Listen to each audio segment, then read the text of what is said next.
कर लिया। नरेंद्र को लगा, स्वामी विवेकानंद जी को लगा कि अब मेरे गुरुजी माँ से कहेंगे कि मेरे शरीर में जो रोग हो गया है, जो कैंसर जैसी बीमारी हो गई है, इसको समाप्त कर दो माँ। माँ आई, जगत जननी दुर्गा भवानी माँ शारदा आ गई, और शारदा भवानी जैसे ही सामने आई और माँ सामने आते से पूछती है रामकृष्ण से, ए रामकृष्ण क्या बात है, मुझे क्यों याद किया? माँ, ये स्वामी विवेकानंद बार बार कहता है कि तुमसे बात करो, इसलिए मैंने तुम्हें पुकारा है। ये नरेंद्र रोज कहते हैं कि मैं तुमसे पूछूं, इसलिए पुकारा है मां मैंने। क्या चाहिए? मां शारदा कह रही है, बोल बोल रामकृष्ण क्या चाहिए? रामकृष्ण परमहंस जी कहते हैं, मां बस इतनी कृपा करना कि जब मेरे प्राण छूटे ना मां, तो तेरी गोद मिल जाए, इससे बढ़कर और कुछ भी नहीं चाहिए।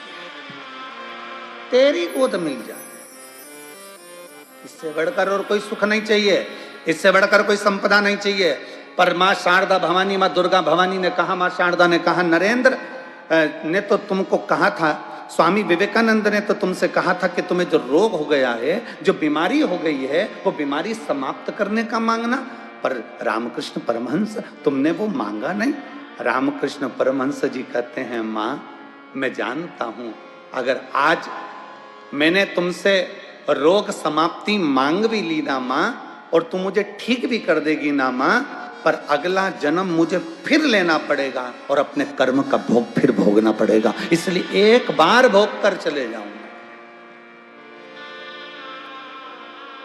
एक बार मैं अपने कर्म का भोग भोग लूं, एक बार मैं अपनी कर्म गति का भोग भोग लूं, एक बार मैं अपने कर्म का जो भोग है उसे भोग लूं। शिव महापुराण की कथा कहती है, अगर अपनी ड्यूटी का समय सुबह 8 बजे से लेकर शाम को 4 बजे तक है, सुबह 8 बजे से 4 बजे तक ड्यूटी पूरी करो। अगर आधी ड्यूटी करोगे तो तुम्हारे को फिर रात्रि में आकर ड्यूटी करना पड़ेगी, या दूसरे दिन ज्यादा ड्यूटी करना पड़ेगी, ज्यादा दिन ज्यादा खड़े रहना पड़ेगा, दूसरे दिन ज्यादा खड़े रहना पड़ेगा। अपनी ड्यूटी पूरी करो। उसी तरह शिव महापुराण की कथा कहती है, मृत्यु लोक में जन्म लेने के बाद, मानव शरीर मिलने के बाद हमारी कर्म गतियां हमको भोगना है। जितना भोग सकते हैं आज भोग लें, और भोगने के साथ में भगवान शंकर पर एक लोटा जल चढ़ाते चढ़ाते हमको मालूम ना पड़े कि हमारे कर्म गति का भोग हम कैसे भोग रहे हैं। शिव को समर्पित कर कर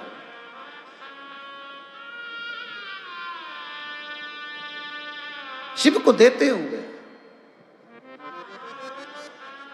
कितना दुख है संसार में, कौन सुखी संसार में?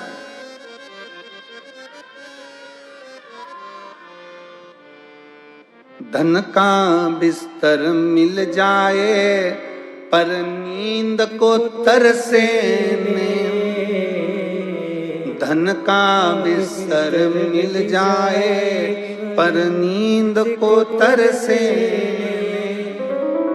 और कांटों पर भी सोकर आए, कांटों पर भी सोकर आए, किसी के मन को अरे कोई कारण होगा, अरे कोई कारण होगा। डनलप का गद्दा है, ऐसी का रूम है, रात्रि को पीने के लिए गिलास दूध आ गया, सब कुछ सुख है, खाने के लिए ड्राई फ्रूट्स आ गया, सारा सुख है आपके पास में, और मालूम पड़े रात्रि को सोने से पहले नींद की गोली खाना पड़ रही है।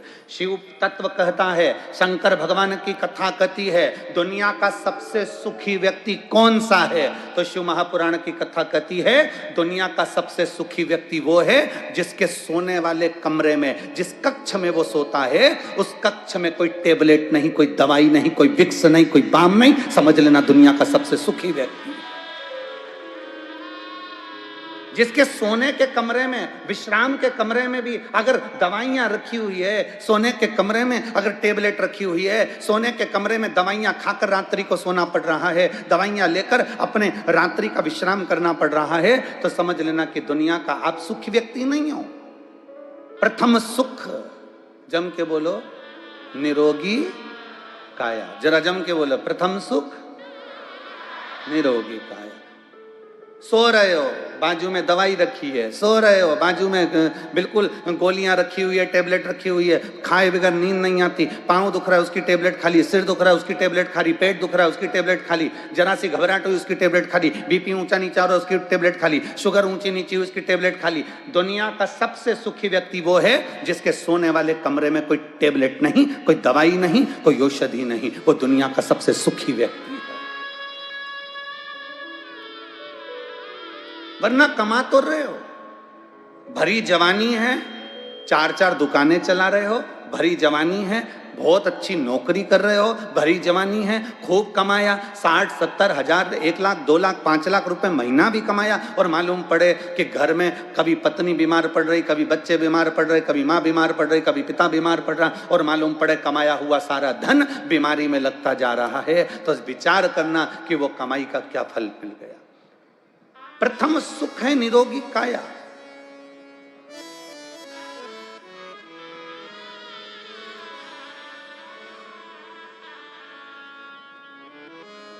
भगवान की भक्ति में लो, खूब मेहनत करो। निवेदन है, जो कल निवेदन करा था आज फिर कर रहे हैं, शरीर की कैपेसिटी से ज्यादा कमाओ, मना नहीं है, जितना कमा सकते हो उतना कमाओ। पर शिव महापुराण की कथा कहती है कि वो धन जो तुमने कमाया है वो अपने ऊपर, खुद के ऊपर खर्च भी करो, जोड़ जोड़ कर रख कर चौकीदार मत बनो। स्वयं का कमाया धन स्वयं के लिए भी होना चाहिए। यहां बंडे बाबा बैठे हुए हैं, इनका सामने सफेद एक झोला रखा हुआ है, बस ये झोला है, और तन पर जो कपड़ा पहने हैं बस वही कपड़ा है, धोते हैं वापिस पहन लेते हैं। भारत की भूमि पर अगर ये आते हैं तो 24 घंटे एक शहर में रहते हैं, दूसरे दिन दूसरे शहर में चले जाते हैं, उस शहर का पानी दूसरे दिन नहीं पीते। और